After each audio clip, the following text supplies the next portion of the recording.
안녕하십니까. 세계경전 운독 시간입니다. 세계경전 페이지 120입니다. 양심과 타고난 선. 양심은 우리가 선을 행하도록 촉구하고 악을 행하려는 성향을 막는 내면의 심적 광채입니다. 불교는 이 기능을 깨달음을 얻은 마음 또는 불성이라고 묘사하는데 그것은 지혜의 눈을 통해 밝혀질 수 있습니다. 유교는 그것을 인으로 간주하는데 널리 알려진 맹자의 비유에 따르면 이것은 우물에 막 빠지려는 아기를 보호하려는 처근한 마음의 발로를 말합니다. 또한 이슬람은 인간의 마음을 본래 고든 것으로 간주하며 사도 바울은 양심이 심지어 전혀 종교적인 가르침을 받지 못한 사람들조차 옳고 그름을 구별할 수 있게 하는 것이라고 하였습니다. 양심은 적극적으로 작용하여 자기 향상과 보다 나은 사회를 위한 이상을 추구하며 고무합니다. 양심은 또한 소극적으로 작용하여 우리가 이기적인 행동을 하거나 남을 해치는 행동을 할 때 꾸짖고 타이르기도 합니다. 이와 관련하여 문선명 선생님은 양심을 부모보다 우리를 더 잘 아는 보배 같은 스승이라고 말씀하십니다. 양심은 하나님이 선사한 것이며 우리가 자기 형상을 가능하게 하며 궁극적으로 하나님이 의도했던 우리 자신의 완전한 목적을 실현할 수 있게 합니다. 그러나 그것은 육신의 자기중심적 욕망과 끊임없이 싸워야 합니다.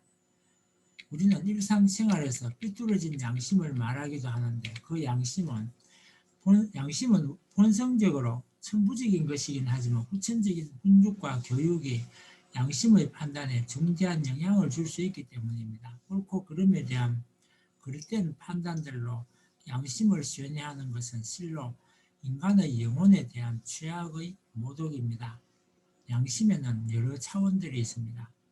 양심의 표면에 있는 차원은 상대적이며 어떤 사람의 진리 개념을 고수합니다. 그러나 보다 깊은 차원에는 본심이 있으며 그것은 절대적인 하나님과 관계를 유지합니다. 그러므로 떳떳한 마음으로 기독교인들을 박해했던 타르수스의 사울 같은 사람에게 보다 고차적인 진리의 통찰이 일어날 수 있었으며 삶의 방향을 바꾸어 사도 바울이 될 수 있었습니다. 양심의 뿌리에 신성한 본질이 있기에 모든 인간은 결국 구원될 수 있다는 것은 문선명 선생님의 낙관적 견해의 기반이 될 것입니다. 선에 근거한 본심과 심정. 율법을 가지지 않은 이방 사람이 인간 본성에 따라 율법대로 행할 때 그들이 율법을 갖지 않았을지라도 자기에게 율법이 됩니다. 그들은 율법이 그들의 마음속에 새겨져 있다는 것을 그 행위로 보여주고 있습니다. 그들의 양심이 그 행위를 증언하고 그들의 이성이 그 행위를 서로 고발도 하고 변명도 합니다. 이런 내가 전하는 복음에 의하면 하나님께서 스스로 예수를 통해 사람들의 비밀을 심판하시는 그날에 있을 것입니다. 로마서에 나온 내용입니다. 유교의 얘기에 나오는 내용에 보면 부드러움과 선은 인간 성품의 바탕입니다. 그리고 자이나 교회 쿤다라는 곳에 보면 참된 정교란 궁극적으로 인간의 영성에 근거한 득행이라고 했습니다. 보아라 하나님의 나라는 너희 가운데 있다 라고 기독교 누가복음에도 쓰여 있습니다. 이슬람의 하디스에 보면 와비사 이븐 마바드가 말하였습니다. 내가 하나님의 사도를 만나러 갔을 때 그가 덕목에 관해 나에게 질문하려 하느냐라고 나에게 말하기에 예 라고 내가 대답하였습니다. 그가 계속하기를 너의 마음에 물어보아라. 덕이란 영혼이 안식을 취하고 마음이 편안한 것이니라. 죄란 그것은 영혼의 혼란을 가져다 주고 사람의 가슴에 고통을 주는 것이니 이것이 너희에게 주는 종교적 충고이니라. 다음은 불교의 6조 단경에 보겠습니다. 자신의 마음을 알고 자신의 본질을 직관적으로 보는 자, 그는 영웅이며 신들과 사람들에 있어서 깨달은 자 붙다이다. 기독교의 누가복음에 보면 네 눈은 몸의 등불입니다. 네 눈이 성하면 네 온몸도 밝을 것이요 눈이 성하지 못하면 네 몸도 어두울 것입니다. 그러므로 네 속에 있는 빛이 어둡지 않은지 살펴보아라. 네 온몸이 밝아서 어두운 부분이 하나도 없으며 마치 등불이 그 빛으로 너를 환하게 비출 때와 같이 네 몸은 온전히 밝을 것이다 라고 했습니다. 바하이 교회 낙수집에 보면 인간에 대한 당신의 계시 속에서 당신의 영광을 드높이는 유일하시고 참되신 하나님의 목적은 사람들의 참된 내면의 자아의 광산 속에 감추어져 있는 그 보석들을 드러내는 것이라고 했습니다. 불교의 대반열반경에 보면 일체 중생이 불성을 지니는데 이것이 참된 자아입니다. 그러나 무시 이래로 온갖 미혹에 덮여 있기에 사람이 그것을 여실히 보여 알지 못합니다. 선남자야 어떤 가난한 여인이 있었습니다. 그녀의 집 어디엔가 숨겨진 황금이 있었지만 그것이 어디에 있는지 아는 이가 아무도 없었습니다. 어느 날 나선이가 방편으로 그녀에게 나는 당신을 부려 김을 매게 할까 하오라고 말하였습니다. 그러자 그 여인이 말하였습니다. 지금 나는 그렇게 할 수 없어. 그러나 만일 당신이 내 아들에게 황금이 묻힌 곳을 가르쳐 준다면 당신을 위해 일을 하겠소. 그 사람이 다시 말했습니다. 내가 그 방법을 알고 있으니 당신의 아들에게 그것을 가르쳐 주겠소. 그 여인이 말했습니다. 우리 집의 남녀노소 그 누구도 묻힌 곳을 알지 못하는데 당신은 어떻게 그것을 알 수 있어? 이에 그 사람은 묻힌 황금을 캐내어서 그 여인에게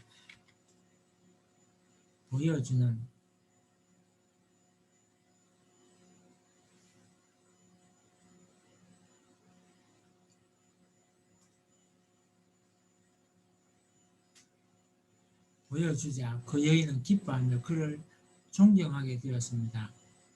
선남자야 사람의 불성도 또한 이와 같으니라. 아무도 그것을 볼 수 없으니 이는 마치 그 가난한 여인이 지니고 있었으나 어디에 있는지 알지 못했던 황금과 같습니다. 내가 지금 사람들로 하여금 각자 지니고 있는 불성을 보게 하리라.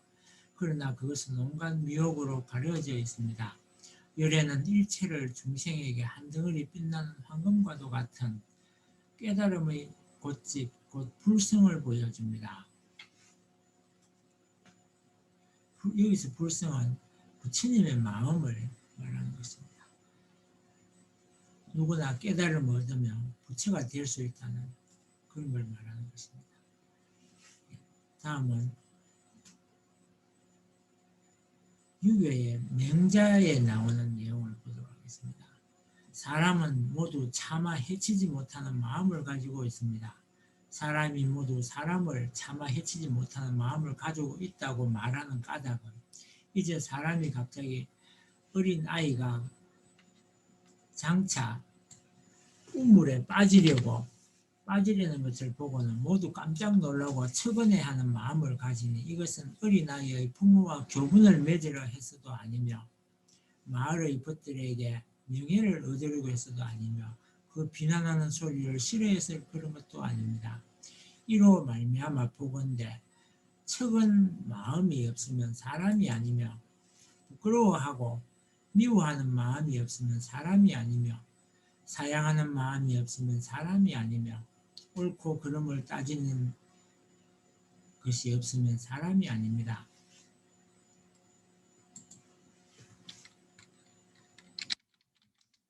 척은한 마음은 인의 단서요. 부끄러워하고 미워하는 마음은 의의 단서요. 사양하는 마음은 예의 단서요. 옳고 그름을 따지는 마음은 지혜의 단서입니다. 사람이 이 네 가지 단서를 가지고 있는 것은 사체를 가지고 있는 것과 같으니 이 네 가지 단서를 가지고 있는데도 스스로 인의를 행할 수 없다고 말하는 자는 자신을 해치는 자요. 자기 군주가 인의를 행할 수 없다고 말하는 자는 군주를 해치는 자이다 라고 했습니다. 무릇 사단이 나에게 있는 것을 알아서, 여기서 사단은 인의 예지를 말합니다. 모두 넓히고 채울 줄 알면 마치 불이 처음 타오르며 샘물이 처음 나오는 것과 같을 것이니 진실로 잘 채우면 좋게 사회를 보존할 수 있고 진실로 채우지 못하면 부모도 섬길 수 없을 것이다. 말씀 선집을 이어서 읽어보겠습니다. 인간의 양심은 하나님을 대표하는 마음입니다. 양심은 나를 위해 존재하지 않습니다. 하늘의 의를 위해 존재합니다. 양심은 항상 선을 향해 달리려 합니다. 석가모니도 하늘을 가르쳐 주었습니다. 모든 존재는 불심을 가지고 있다고 했는데 그 불심이 뭐냐? 그것은 순수한 본연의 마음을 말합니다. 마음의 본원지는 하나님입니다. 하나님의 마음을 따라서 움직이려 하는 것이 그 대상적인 위치에 있는 나다 하는 이런 평가를 해야 한다는 것입니다. 인륜도덕은 인류의 양심을 중심 삼고 하늘을 향해 바른 길을 가야 됩니다. 바른 길을 가야 된다고 되어 있습니다. 양심은 고차적인 이상세계를 향해서 이렇게 발전하려고 합니다. 원래 천법의 도리를 따라가는 인간에게는 자기 자신이 망하는 것을 방비해주고 보호해 주려는 마음이 있는 것입니다. 본래 있다는 것은 뭐냐? 하나님에게 본래부터 그러한 마음이 있기에 인간에게도 본래부터 있게 되는 것이라는 의미입니다.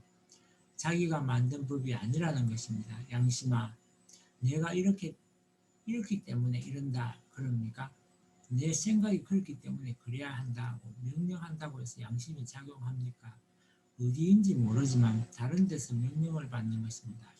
그런 감정이 자기를 지배하는 것을 볼 때 이것은 공상 문제를 중심 삼고 지배한다는 것을 알 수 있는 것입니다.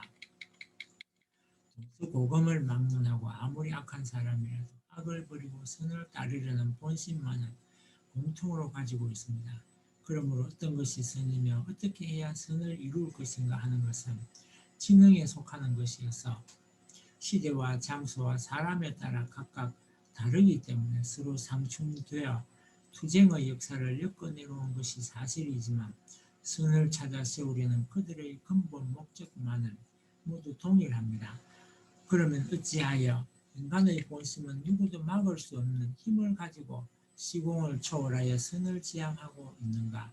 그것은 선의 주체이신 하나님이 선의 목적을 이루시기 위한 선의 실체 대상으로 인간을 창조하셨으므로 비록 타락 인간은 사탄의 역사로 말미암아 선의 생활은 할 수 없게 되었으나 선을 추구하는 그 본심만은 여전히 남아있기 때문이다. 그러므로 이러한 인간들로서 엮어져 내려온 역사에 갈 곳은 결국 선의 세계가 아닐 수 없는 것이다. 하나님의 창조는 참으로 신비하고 오묘함으로 가득 차 있습니다. 인간을 당신의 자식으로 창조하시고 만물의 영장으로 세우신 하나님께서는 인간에게 양심이라는 최고 최선의 선물을 주셨습니다. 인간이 지상계에서 일생을 항해하는데 필요한 나침반으로 하사하신 것이 양심이라는 특별한 선물입니다. 흔히들 인생 100년을 얘기합니다. 그런데 인간은 누구를 막론하고 태어나서 죽는 순간까지 양심의 작용권을 벗어나지 못합니다. 그리고 양심의 작용 중 최상의 기능이 바로 참부모, 참스승, 참주인의 역할 기능입니다. 다시 말해서 양심은 우리가 태어날 때부터 참부모, 참스승, 참주인의 위치에서 우리의 생을 지도하고 교육하는 하나님의 대신자라는 것입니다. 우리의 일거수일투족을 한순간도 놓치지 않고 인도하고 감시하는 책임이 양심의 기능이라는 것입니다. 그래서 양심은 우리의 모든 언행은 물론 생각까지도 부모보다 먼저 알고 스승보다 먼저 알고 하나님보다 먼저 아는 것입니다. 하나님께서는 인간의 삶을 지도하고 감시하는 본원적인 기능을 양심에게 전수해 주시기 때문입니다.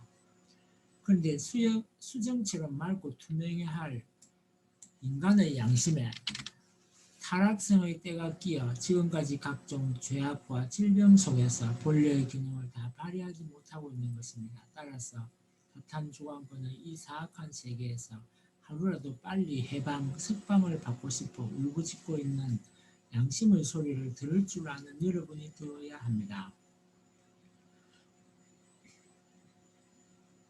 양심의 방향성과 목적의 내용에 있어서 무엇이 되느냐 하면 참사랑이 목적의 내용이 되지 않을 수 없다는 결론이 나옵니다. 그 방향, 양심의 뿌리의 방향과 목적이 무엇이냐 하면 변하지 않는 이런 사랑이 아니라고 할 수 없는 것입니다. 하나님의 사랑은 자기를 100%, 120% 투입하는 것입니다. 그런 것이 타락한 세상에 하나 남아있는데 그것이 아버지의 사랑도 아니라 어머니의 사랑입니다. 그것이 불씨와 같이 남아있습니다. 이 불씨가 남아있기 때문에 잘만 피우면 다시 불을 붙일 수 있다는 것입니다. 그것까지 없으면 구원도 불가능한 것입니다. 하나님의 창조 본성의 씨가 남아있기 때문에 구원이 가능하다는 것입니다. 오늘은 여기까지 분석하고 마치겠습니다. 끝까지 함께 해주셔서 감사합니다.